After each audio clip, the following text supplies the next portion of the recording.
परमात्मा कहते हैं खा ले पी ले विलस ले रे हंसा। परमात्मा कहते हैं कि छोड़ दे पिछलों की रीत।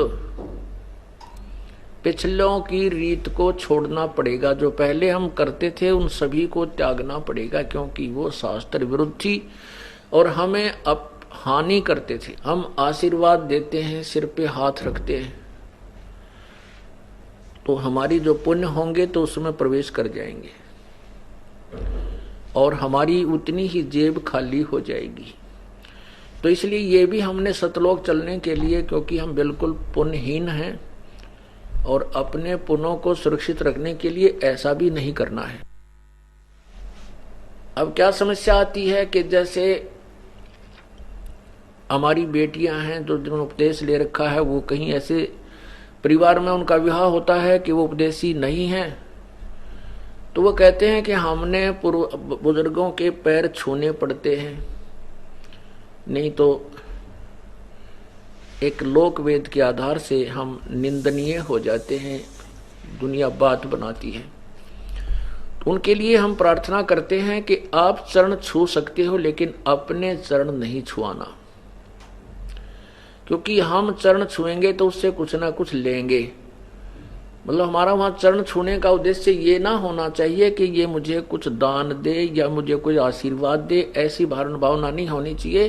केवल एक रिवाज है तो हम उनके चरण छुएं भी, दुख दर्द हो जावे बूढ़े बुजुर्ग जवान के पैर दबावा भी, कमर भी दबावें, सिर भी दबावें, मालिश करें, नवावें, ऐसी कोई वो दोष नहीं है। भक्तिहीनता या नाम नहीं खंड होता। नाम खंड उसका होगा जैसे आप किसी वृद्धावर्ध के पैर दबा रहे हो और वो आशीर्वाद दे रही है, बांटे जाएगी। आपको पता है ये खाली टूटी है, इसमें कुछ नहीं है, या वो बांडा है, इसके पल्ले कुछ नहीं है। वो कहती रहेगी अपने काना पे कटाड़े और स्वयं अपने पैरों को नहीं छुआवे, चाहे फिर वो क्योंकि बड़े भी हो गए। और ऐसे भी उपदेशी हैं जिनके बच्चों लड़कों का विवाह होता है, पुत्र वधू भी आती हैं, वो चरण छूने की चेष्टा करती हैं, तो चरण जितने वो झुके उनका आदर भी अनादर नहीं करे, वो चरण छूने की चेष्टा करें। आप भी उतना ही झुक के उसके हाथ पकड़ ले और सीने से लगा ले, आ मेरी बेटी। बस सबसे प्यार अच्छा और ये बेस्ट मेथड है। तो इस प्रकार अपने चरण नहीं छुआने हैं और किसी दूसरे का जैसे बुजुर्ग का सत्कार करने में पाप नहीं, ना कोई नामखंड नहीं होता। लेकिन उद्देश्य ये ना हो कि मैं इसके चरण छूं और ये मुझे आशीर्वाद दे, मुझे कुछ प्राप्ति हो पुत्र की या धन की, फिर नामखंड होगा। तो हमने किसी को सिर पे हाथ नहीं रखना, आशीर्वाद नहीं देना, ये हमारे फॉल पॉइंट हैं।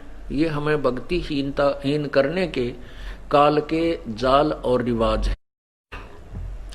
इनको ऐसे तरीके से हमें एक बीच का रास्ता निकालना है कि सांप भी मर जाए, ये रिवाजें भी बंद हों और लाठी भी ना टूटे, हमारा नाम भी खंड ना हो।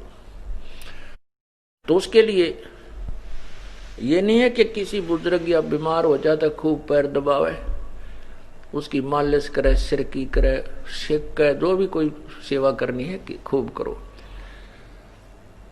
एक औपचारिकता या किसी दूसरे कारण से नहीं करना चाहिए। तो ऐसे